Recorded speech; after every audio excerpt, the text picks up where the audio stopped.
Hi guys, thanks so much for joining us for this virtual wine dinner. The theme is Memoire de France. This dinner is focused around a good friend of ours, David Hales, his trip to France back in January of this year. David is one of our wine importers and he did some wine sourcing in France back in January. So the idea for this dinner was to highlight his trip essentially. So he'll be joining us. You'll hear from him in a minute, and he'll go over what these wines are, where they come from. He's got a very intimate knowledge of each one of these wines, so we're super excited to have him with us. This dinner was actually his idea, and we had planned to do it back on March 19th, I think was the date. So that's when everything got crazy, so we postponed it, and now we wanted to still do the dinner, so here we are. We got a really fun menu laid out. You've probably already seen it. Before we get started, I just want to say, again, thanks for your support with this and with our curbside. We never would have made it through this craziness without everyone's support. So I hope you've been enjoying our ramen and our barbecue and our tacos and our prime rib and all the other crazy stuff we're doing. The feedback's been great and the support has been unprecedented. So many thanks for that. You've literally gotten us through this crazy time, and we're super excited to open.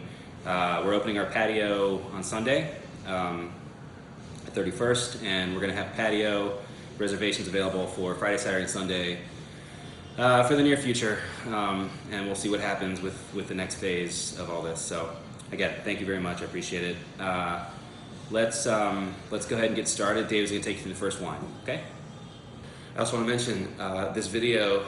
You can pause it and restart it, skip around. David's gonna do the wine, he's gonna talk about the wine, and then I'm gonna talk about the food and show you a way that you can plate the food if you want to. You don't have to plate the food, you can eat it right out of the box if you want, but we'll show you how we would do it if it was us. So between each course, you can pause the video, take your time, drink your wine, enjoy your course, and then pick the video back up, and then move on to the next one, okay?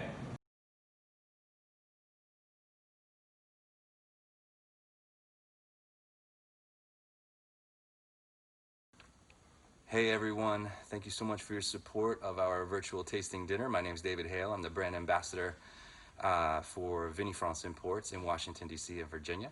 And I just wanted to say I hope you and your families are staying well and safe during this challenging time. It's a real pleasure to work with Chef Jason and the Azo team to bring you this thing. This was a dinner that we wanted to do at the restaurant to just talk about some of my recent travels in France and some of the domaines in our portfolio that are really special to me. So we're starting with Domaine d'Aiols. That's out of Provence. Domaine d'Aiols is a producer that actually was the very first winery that my boss, Olivier Daubresse, started representing when he created Memorie de France in 1996. So it's 20-some years that we've been working with them. They are like family to us. And great winery, certified organic since 1998, so we're sort of ahead of the game in that respect. Working biodynamically as well, so also bottling via lunar cycles and really not intervening in the natural viticulture of the wines and the grapevines. This is Domaine d'Aiols Coteaux d'Aix-en-Provence Blanc 2018 vintage. It's a blend of two grapes. One is called, in the south of France, it's called Rolle, and it's Vermentino, which is a very mineral-driven acid grape, got a great stone fruit, really clean and crisp. The other is Grenache Blanc. 40% of this wine is white Grenache. Really more Asian pear, kind of rich textured wine that tends to oxidize really easy if you're not careful when you're vinifying it. So the challenge is to make this wine so clean and delicious and refreshing without it tasting heavy or oily. In the south of France, a lot of times white varietals can kind of get that way, and the structure is just a little bit more fatiguing on the palate. This one's right as rain. I'm coming to you from the third floor of our warehouse because I wanted to kind of present each wine from a different location that sort of speaks to me about what the wines mean to me and what the winery means. So I just wanted to quickly show you some cases of 2003 vintage red that we still have in stock. I love this winery because of the history that we have working with them. They really are like family to us now, and I just kind of wanted to come up here and show off this fact that we, believe very strongly in the wines, in their ability to age, and also in the quality of their latest and freshest things. So I hope you enjoy this with your pork belly, and I'll see you in the next course.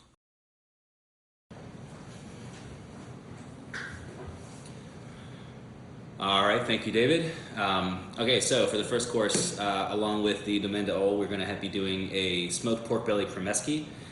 So Cromesqui is kind of related to a croquette, It's a little fried guy.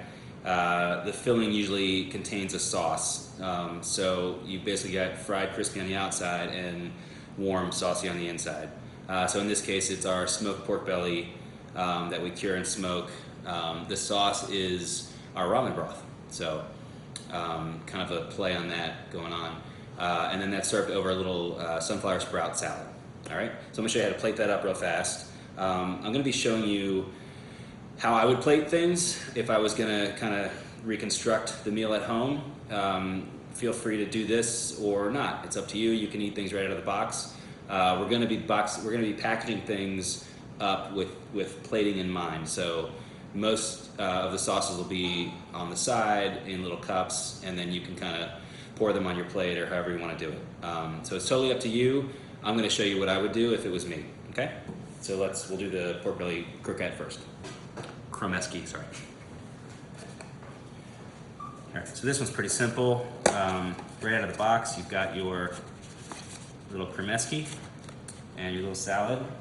So what I would do is, as like just a little bed, and then you can set the cromesqui right on top.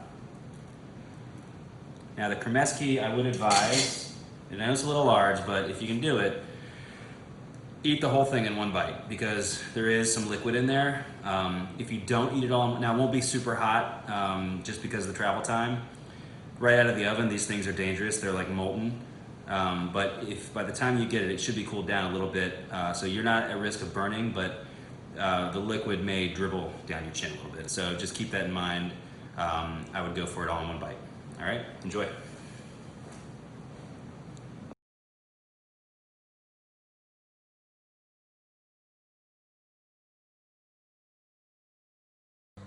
Hey, we're back. Hope you enjoyed pork belly. Now it's time for your second course, which is beet salmon. All right, you have Sauvignon Blanc, 100% from a winery called Renaissance. Okay, Renaissance is in the Loire Valley in the appellation of Sancerre, and this wine in particular is called Cote. It's named after the vineyard. Cote is one of the most famous pieces of terroir, the most famous pieces of land in all of Sancerre. It is 100% Sauvignon Blanc. It's aged in stainless steel for about 6-8 months. It's also aged on the fine lees. So again, lees being the spent yeast after fermentation. If you leave them in the tank and you don't rack them off, you get a little bit more of a roundness to the palate, a little bit creamier type of texture. And the gravity-fed winery, biodynamic practices of Benoit and Mathieu Fleurier, the family Fleurier that make these wines, really comes through here. Sauvignon Blanc, like I don't think that I'd ever really tasted. I think it might be unique to a lot of you. It's tropical, really tropical and dense and full. Guava, grilled pineapple. This is Sauvignon Blanc that isn't this sort of like acid enamel falling off of your teeth type of feeling. It's much richer and it's much more exciting, and because of that. The reason that I'm standing out here in the middle of the woods is that when I was there in January, we actually foraged for holly trees like this one behind me, which I had imported into my backyard specifically for this video. Holly trees are the symbol of the festival of Saint Vincent, who is the patron saint of the grapevine in France. Every year in January, they hold these massive celebrations and events in all the winemaking regions, Burgundy, the Loire Valley, etc., for Saint Vincent. And I was asked to go out with Mathieu and Benoit and the other vignerons, the other winemakers from their village, which is a little village in the appellation of Sancerre, about 12 or 13 winemakers in their specific little town. And we went and foraged the trees to then decorate the church, decorate the civic center, the community center, and then the next day on the Feast of St. Vincent, they had a mass at the church with the decorated holly trees. They had a tasting at the civic center, at the community center, and then we all retired to Renaissance, where the Fleurier brothers were the hosts this year for the Saint Vincent feast, which went on for many hours and was delicious. But why holly trees? Holly trees are one of the few things that stay green, evergreen. And so in January in France, as you might imagine, there's not too many things that are green at that point. So that's with the choice of that particular tree to honor the wine growers, honor the gifts that nature gives us. And so for me, that was a really fun experience to be a part of. And just an amazing winery. They work biodynamically. They have a beautiful gravity-fed facility. So they harvest everything, it comes in, it goes down to the fermenting tanks and then down further to aging tanks, so that at no point does oxygen become a factor in the winemaking. And again, as I mentioned with the Domaine d'Eau, really a big key for me with white wine, making sure that the wines remain as fresh as possible and that they really are the essence of what came from the vineyards without a whole lot of intervention. I hope you enjoy this wine. Cheers, I'll see you in a minute. All right, hope you enjoyed that first little course there. For the second course, we've got Beet-Cured salmon. So this is basically northern Atlantic salmon that we've cured with beets. So normally a cure has salt and sugar in it. In this case, we use beet in place of the sugar, and we puree it before we pack it on there. And the juice from the beet not only adds some sweetness to the cure, but it dyes the salmon essentially. So you get this really cool purple colored salmon. We leave that on cure for 3 days. So it's almost like a Gravieres style. So it's fully cured, sliced thin, and then you got a little labna, which is basically we strain some Greek yogurt for a couple days and allow it to thicken. So it's kind of like just think thick Greek yogurt. We've got a little everything bagel spice lavash that we made, which is just a really thin, almost like a flatbread dough that's cooked in a really hot oven very quickly. A little pickled red onion and lemon charcoal, which is just like it sounds. Lemons, 500 degrees in the oven for about an hour and a half, and they completely char through, and then we pulverize them and make a powder. And it's kind of a really cool, nutty, acidic component. So I'm going to show you how to plate this up. Okay, so we've got in the box a few components here. So you've got, this is the labna, the pickled red onion, and then you've got the lemon charcoal here. So you'll notice there's not a lot of this in here. It's very strong. We're just going to kind of dust it right on top. So what I would do is I'd start with the labna down here on the plate. Kind of just smear it into the plate a little bit. Just like that. Kind of as like a backdrop to everything. And then you've got your salmon. So the salmon, I like to just kind of let it lay where it falls. So you see that the beets have stained the fish a little bit. Makes a really nice color on the plate. These are just pickled red onions, so this adds a little acidity to everything. You can use as much or as little of this as you like. We've got the lemon charcoal, which I'm just gonna kind of dust just right over the top, like that. And then you have your lavash. Kind of set that there. All right, so you can kind of use the lavash to kind of scoop and, onto your fork or eat it with your hands, whatever you want to do. All right, cheers, guys.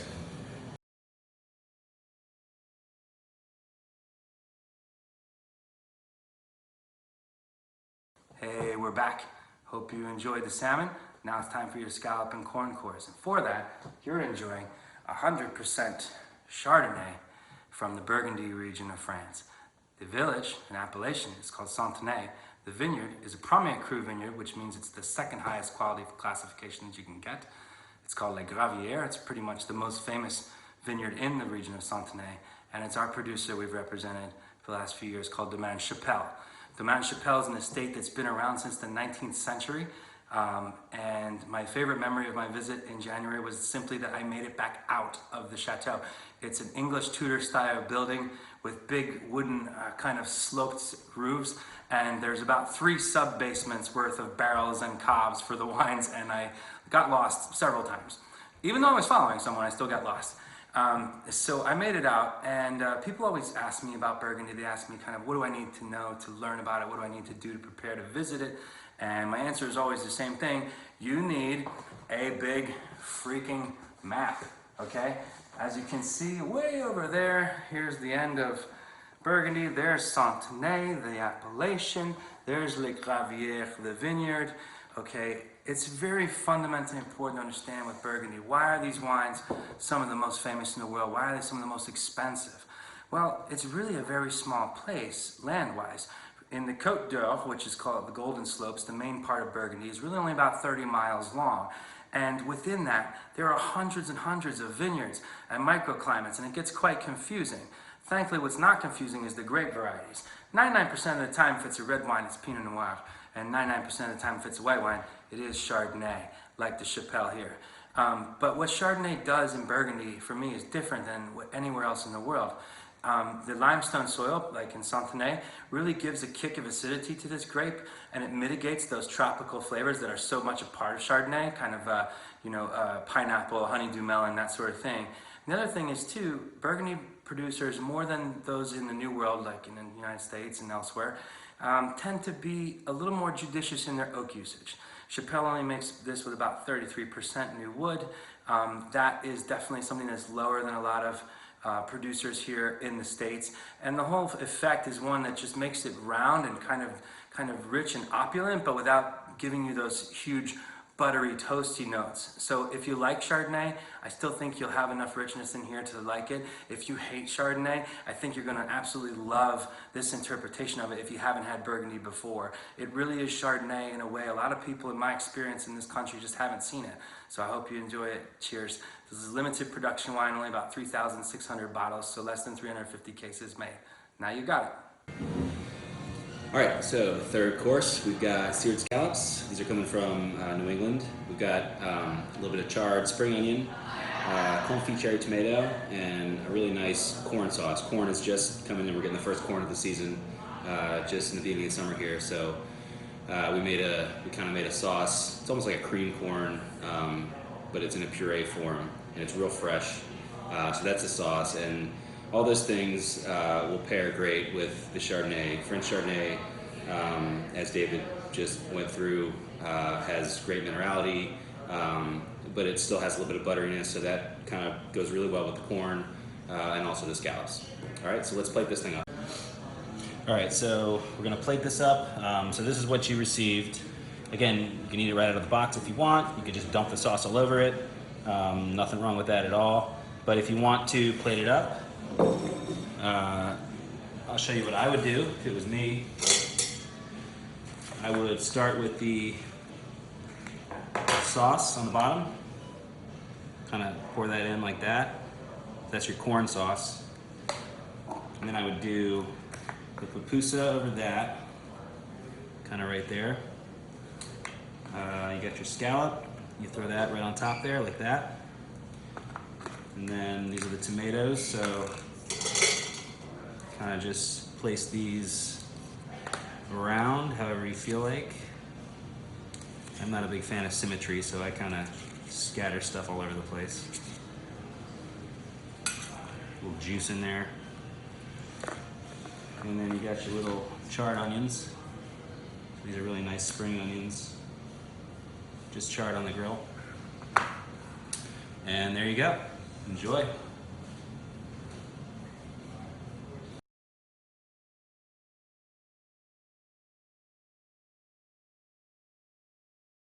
Hey, we're back.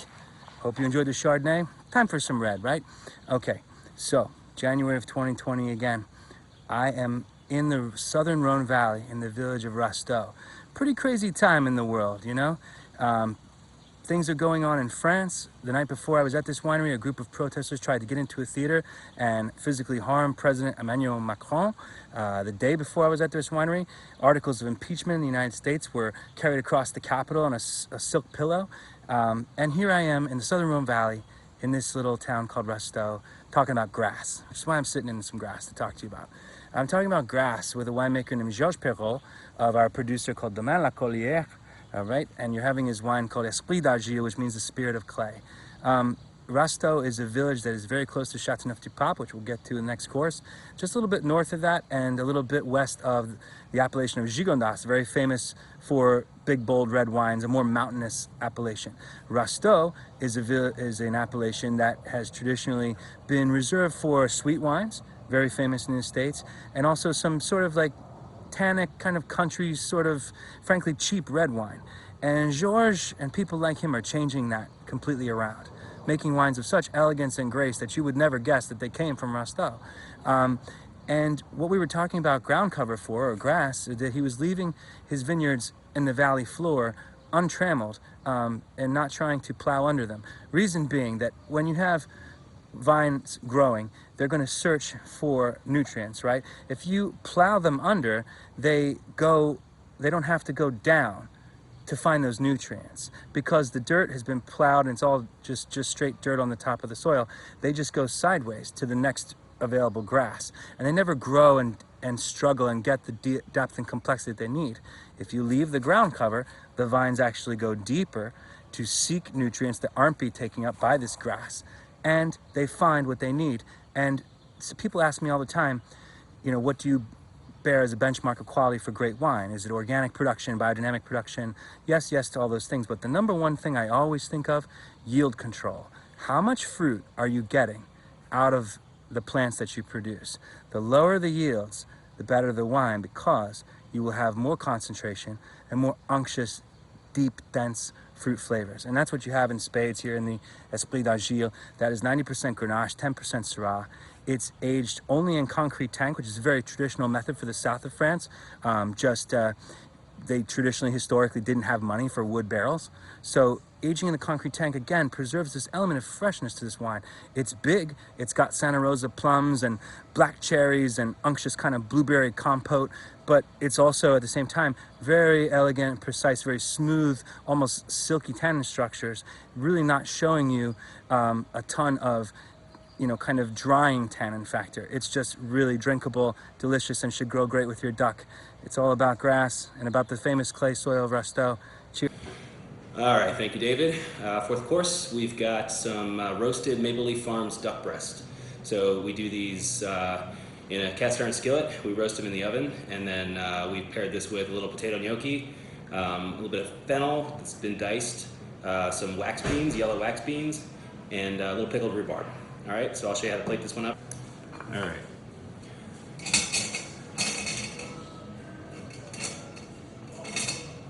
Okay, so out of the box, you've got your duck breast, and then we've got your, what we call the garnish. So this is the potato gnocchi, the wax bean, the fennel, and the rhubarb. So what I would do is just kind of scoop all this out and kind of plate it right in the middle like this. So the gnocchi are potato gnocchi, and then we finish them in a cast iron skillet with a little brown butter. You've got your little pickled rhubarb. So that adds a nice little acidic punch to the dish. And then we've got our roasted duck, so we'll kind of set that right there. All right, enjoy that.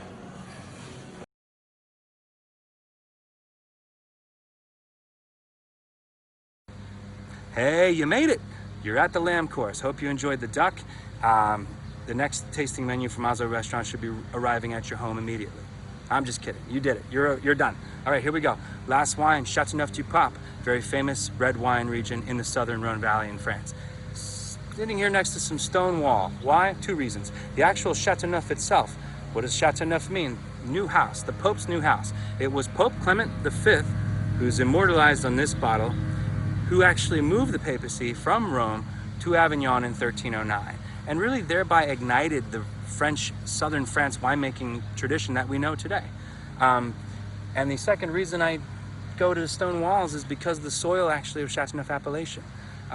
Really famous for the presence of river stones that used to be part of the wider riverbed of the Rhone River, and as it has shrank over the centuries, now these stones appear and dot the vineyards. They're called galets noirs, and if you think about it, grapevines, like we talked about with Rasteau, grapevines that have to go through this can't really be making prodigious amounts of volume now, can they? No, they have to be really struggling to get through that type of stone structure and stone soil. There's some parts of Châteauneuf have clay underneath, some of them have sand, but always the presence of these galets noirs helping to make very, very strong, very sort of vigorous grapevines that don't produce a ton of fruit. And that leads again to really big concentrated, sort of elegant juice.